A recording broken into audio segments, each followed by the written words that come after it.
साल 1947 की बात है। सेकंड वर्ल्ड वॉर को खत्म हुए सिर्फ 2 साल गुजरे थे। अमेरिका और सोवियत यूनियन रशिया के बीच में तनाव बढ़ने लगा था। ये दोनों देश 2 सुपर पावर की तरह उभर के आए थे वॉर के बाद, लेकिन इन दोनों की पॉलिटिकल आइडियोलॉजी में एक जबरदस्त क्लैश देखने को मिला। इनके बीच भारी रिवरली की वजह से कोल्ड वॉर की शुरुआत हुई। इस समय में ये दोनों देश ने अपने न्यूक्लियर हथियारों को और ताकतवर बनाने की कोशिश कर रहे थे।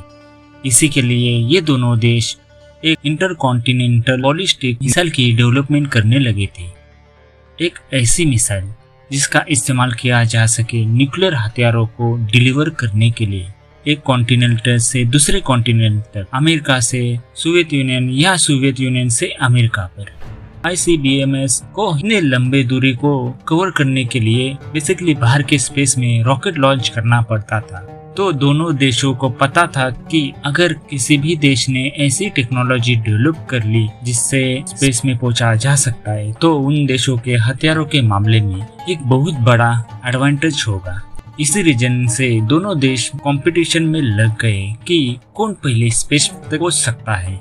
इन दोनों देश के बीच में एक स्पेस रेस की शुरुआत हो गई। 1 महीने के बाद उन्होंने एक सैटेलाइट भेजी, स्पुतनिक 2। इस भारी सैटेलाइट के अंदर पहली बार एक लिविंग क्रिएचर था, एक कुत्ता जिसका नाम था लाइका। अमेरिका ने कैचअप किया जनवरी 1958 में, जब उन्होंने अपनी पहली सैटेलाइट लॉन्च करी, एक्सप्लोरर 1। इन दोनों देश के बीच में कंपटीशन इतना भयंकर था, मोटिवेशनल इतना ज्यादा था कि स्पेस टेक्नोलॉजी में प्रोसेस बड़ी तेजी से देखने को मिला। इसी बीच इंडिया में बैठे एक साइंटिस्ट डॉक्टर विक्रम साराभाई बड़ा इंस्पायर फील होने लगे इस टेक्नोलॉजी में डेवलपमेंट को देखकर। स्पेशली स्पुतनिक की लॉन्च के बाद साल 1957 में इन्होंने रियलाइज किया कि देश के विकास के लिए स्पेस में डेवलपमेंट करना कितना जरूरी है।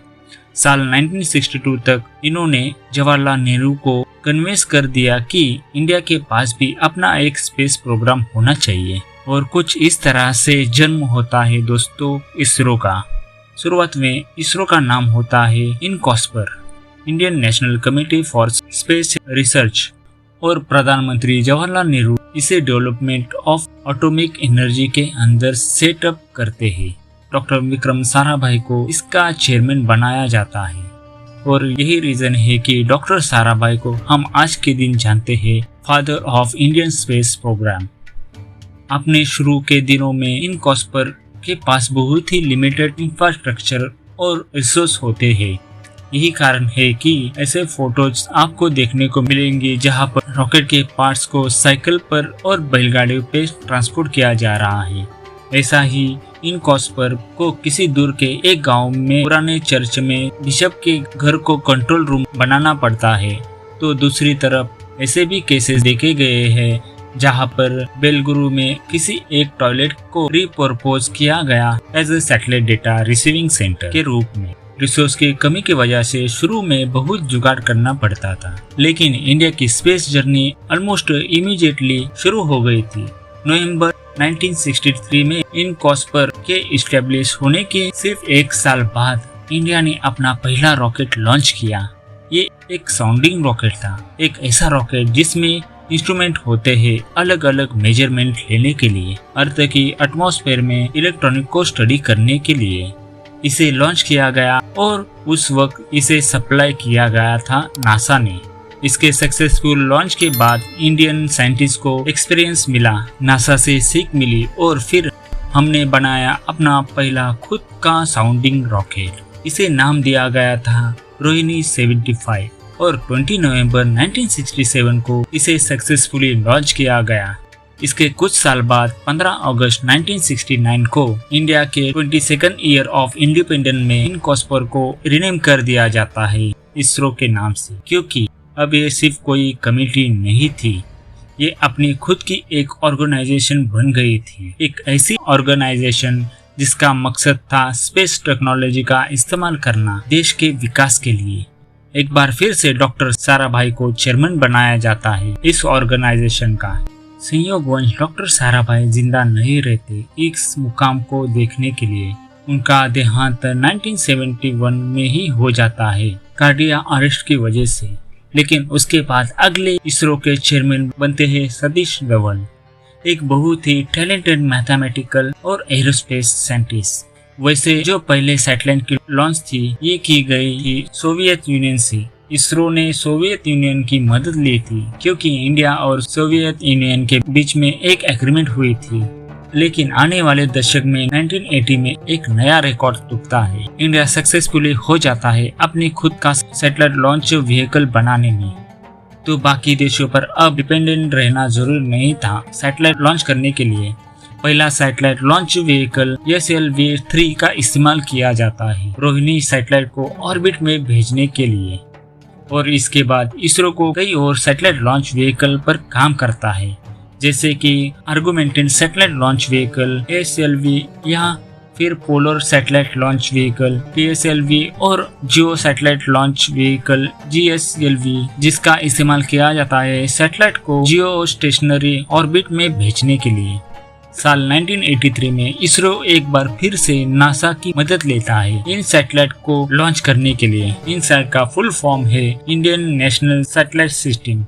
बेसिकली ये एक सीरीज ऑफ कम्युनिकेशन सैटेलाइट है जिन्हें अर्थ के ऑर्बिट में डाला जाता है, जिसकी मदद से रेडियो वेव के जरिए कम्युनिकेशन करना। इसकी मदद से अब इंडिया में टेलीविजन ब्रॉडकास्टिंग करी जा सकती थी, वेदर की फोरकास्टिंग करी जा सकती है। कोई बड़ा डिसास्टर आ रहा है, कोई टोरंटो आ रहा है कहीं पर, पहले ही वार्निंग दी जा सकती थी इन सैटेलाइट की मदद से।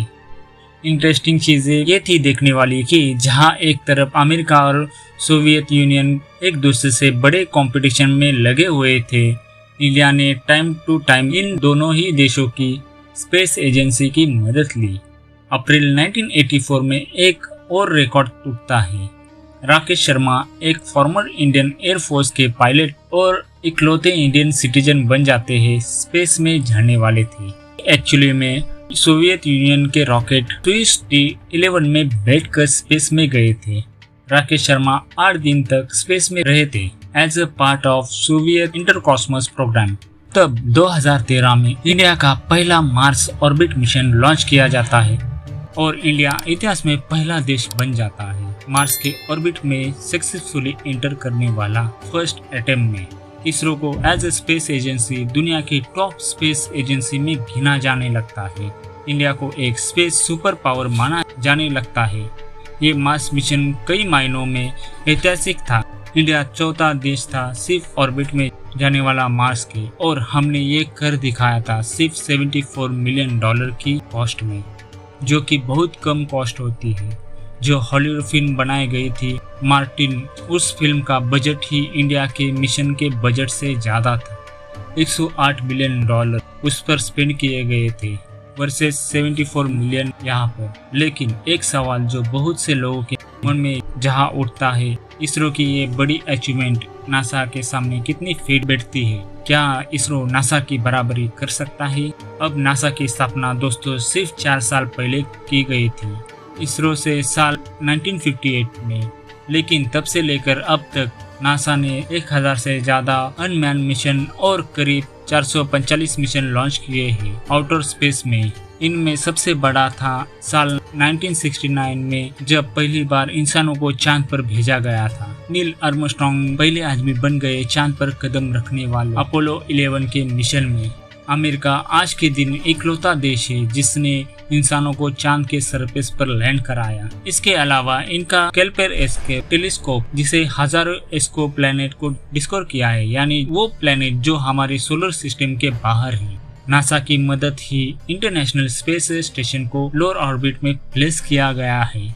यहाँ एक ऐसा स्पेसक्राफ्ट है जिसमें इंसान रह सकते हैं और काम कर सकते हैं और एक्सपेरिमेंट कर सकते हैं। फिर नासा ने मार्स के सरफेस तक भी रोवर भेजा है, जैसे कि 2015 में क्यूरियोसिटी रोवर मार्स के जमीन पर लैंड किया और पानी का पहला एविडेंस पाया कि मार्स पर लिक्विड स्टेट में वाटर एग्जिस्ट करता है। हालांकि जो famous James Webb space telescope है वो बहुत ही नई चीज है जिसकी वजह से हमें पता चला है ये भी नासा ने ही लॉन्च किया। तो क्या कारण है एक्चुअली में कि नासा बाकी स्पेस एजेंसी के कंपैरिजन में इतना आगे है? इसके पीछे सबसे बड़ा रीजन तो दोस्तों वही है जिसकी शुरुआत में बात करी थी। नासा को साल 1958 में इस्टेब्लिश किया गया था सोवियत यूनियन के रिस्पॉन्ड में। सोवियत यूनियन जब इस रेस में दौड़कर आगे निकल गया, जब उन्होंने अपना पहला सैटेलाइट लॉन्च करी, तब अमेरिका को लगा कि हम पीछे कैसे रह सकते हैं, हम भी सिविलियन कैपेसिटी में एक अपना स्पेस प्रोग्राम बनाते हैं। इन दोनों के बीच में इतना ज्यादा कंपटीशन था कि इतनी ज्यादा इनकन्वीनियंस हमें देखने को मिली। इनके अलावा दूसरा कारण है नासा के गोल। अगर आप डिटेल में देखोगे तो आपको दिखेगा कि उनका बेसिकली मकसद है माइनकाइंड की नॉलेज को इंक्रीज करना और इंसानों की प्रेजेंस स्पेस में बढ़ाना। इस पे आप इसरो से कंपेयर करें तो इसरो को एक्चुअली में किसी देश से कंपटीशन करने के लिए नहीं बनाया था। इंडिया के किसी दूसरे देश के साथ कोई जंग नहीं चल रही थी कि इंडिया को मजबूरी में आकर प्रेशर में आकर इसरो का डेवलप करना पड़ा। इसरो का मकसद था स्पेस टेक्नोलॉजी को डेवलप करना देश के सोशल इकोनॉमी बेनिफिट के लिए। ऊपर से देखकर आपको लगेगा कि इनके मिशन काफी सिमिलर है, लेकिन ट्रेडिशनली देखा गया तो नासा की शुरू से ही रिसर्च, एक्सप्लोरेशन और टेक्नोलॉजी एक्सपेरिमेंट करने में ज्यादा इंटरेस्ट था। उन्होंने अपोलो 11 का मिशन इसलिए किया क्योंकि सोवियत यूनियन से आगे निकलना चाहते थे। वो पहला देश बनना चाहता था जो एक्चुअली में किसी को चांद पर भेजे। वो दिखावे के मामले में एक ज्यादा बड़ी सुपर पावर बनना चाहते थे, जहां पर एक रेस चलने लगी थी। दूसरी तरफ इसरो ने ऐसी चीजों में फोकस किया जिससे देश को भला हो, जैसे कि एक ऐसा सैटेलाइट नेटवर्क बिछाया जा सके जिससे टेलीविजन की ब्रॉडकास्टिंग हो सके, वेदर फोरकास्टिंग की जा सके। हालांकि जो बात के मिशन थे इसरो के, जैसे कि चंद्रयान या मंगलयान, वो एक्सप्लोरेशन की कैटेगरी में ज्यादा फीड बैठते हैं, लेकिन शुरुआत में इसरो का फोकस उन चीजों पर इतना नहीं था। इसके अलावा एक तीसरा कारण आता है, दोनों एजेंसी का बजट। नासा का पूरा साल का बजट है अराउंड $24 बिलियन। इसे कंपेयर करें तो इंडिया जिसे डॉस की बजट से जिसे $1.7 बिलियन मिलते हैं एक साल की, और डॉस के अंडर एक ऑर्गेनाइजेशन है इसरो, तो इसरो का उस $1.7 बिलियन का कुछ पोर्शन ही मिल पाता है। तो अप्रोक्सीमेटली देखा जाए यहाँ पर नासा का बजट 20 गुना ज्यादा है इसरो के कंपैरिजन में। ऑब्वियस सी बात है नासा के पास ज्यादा पैसा है स्पेंड करने के लिए, और एम्बिशन और एक्सपेरिमेंटल मिशन पर इसकी मदद से वो रोवर भेज पाते हैं मार्स पर, जुपिटर और सैटर्न के मून पर मिशन भेज पाते हैं, एस्ट्रोनॉटिक पर भी वो स्पेस क्राफ्ट भेज पाते हैं। इसरो ज्यादातर बजट एक्चुअल में स्पेंड करता है नई टेक्नोलॉजी को डेवलप करने में, स्पेस व्हीकल की कंस्ट्रक्शन में, ग्राउंड स्टेशन, और जो नेसेसरी स्पेस मिशन है सिर्फ उन्हें ही कंडक्ट किया जाता है। इतना ज्यादा पैसा बचाते नहीं है ज्यादा मिशन करने के लिए। नेचुरल सी बात है कि इतने सालों के बाद नासा का इंफ्रास्ट्रक्चर कहीं ज्यादा बेहतर है इसरो के कंपैरिजन में, लेकिन कुछ चीजें यहाँ पर जरूरी है जहाँ पर इसरो नासा से आगे है, जैसे कि इफिशिएंसी, रिसोर्सफुलनेस और कॉस्ट इफेक्टिवनेस में। फॉर एग्जांपल साल 2005 में नासा ने एक सोलर मिशन लॉन्च किया था स्टीरियो, जिसकी कॉस्ट पड़ी थी $550 मिलियन। उस समय पर आज के दिन इसरो का आगे प्लान है कि एक सिमिलर सा सोलर मिशन लॉन्च किया जाए, आदित्य L1, जिसकी कॉस्ट पड़ेंगी सिर्फ $55 मिलियन, वो भी आज की इकोनॉमी में। तो इमेजिन कर सकते हो 1/10 कॉस्ट पर सेम मिशन किया जा रहा है। सिमिलरली नासा ने 2 मिशन प्लान किए हैं वीनस प्लैनेट पर आने वाले टाइम में। एक होगा इनका वेरिएंट मिशन जिसके साल 2028 में लॉन्च किया जाएगा, और एक होगा द विंकी मिशन जिसे साल 2029 में लॉन्च किया जाएगा। टोटल कंबाइंड कॉस्ट एस्टिमेट करी गई है $1 बिलियन। दूसरी तरफ इसरो ने अपना शुक्रयान 1 मिशन प्लान किया है जो वीनस पर जाएगा। प्लान के अकॉर्डिंग 2025 में किया जाएगा, यानी कि नासा से पहले किया जाएगा, और कॉस्ट एस्टिमेट करी गई है $62 मिलियन से लेकर $125 मिलियन के बीच में, सिर्फ से 1/10 कॉस्ट पर किया जाएगा। ऑब्वियसली इसका एक और बड़ा एग्जाम्पल था हाल ही का मार्स मिशन, जो एक फ्रैक्शन ऑफ द कॉस्ट में किया गया था, जहां पर एक चीज तो पक्की है कि वो जो जमाना था सोवियत यूनियन और अमेरिका का, जब एक समय पर रेस किया थे स्पेस में जाने के लिए, जबरदस्त कंपटीशन का जो जमाना था वो खत्म हो चुका है। अब आज का जमाना इसरो वर्सेस नासा या इसरो वर्सेस कई और स्पेस एजेंसी का नहीं, बल्कि ये टाइम है इसरो प्लस नासा या इसरो प्लस बाकी स्पेस एजेंसी के साथ मिलकर काम करने का। अभी के समय में ज्यादातर देश एक दूसरे से लड़ाई नहीं करना चाहते हैं, कंपटीशन नहीं करना चाहते हैं, बल्कि कोलैबोरेट करना चाहते हैं, क्योंकि साथ में मिलकर काम करने से ही एक दूसरे के साथ टेक्नोलॉजी शेयर करी जाएगी, पैसे बचने के आइडिया शेयर किए जाएंगे, मिलकर काम किया जाएगा, तभी तो हम सही मायनों में इंसानों के लिए प्रोग्रेस देखने को मिलेगी। किसी एक या दूसरे देश के लिए नहीं, पूरी इंसानियत के लिए। और उम्मीद है कि जिस इंडियन इकोसिस्टम में इसरो की ग्रोथ को सपोर्ट किया है और साइंटिस्ट को एम्पावर किया है, इसरो को इस मुकाम तक पहुंचाने के लिए हम उसी तरह से इसरो का सपोर्ट आने वाले टाइम में भी करते रहेंगे। आने वाले टाइम में इसरो के 3 मिशन सबसे इम्पोर्टेंट होने वाले हैं। पहला गगनयान, दूसरा आदित्य L1 और तीसरा चंद्रयान 3।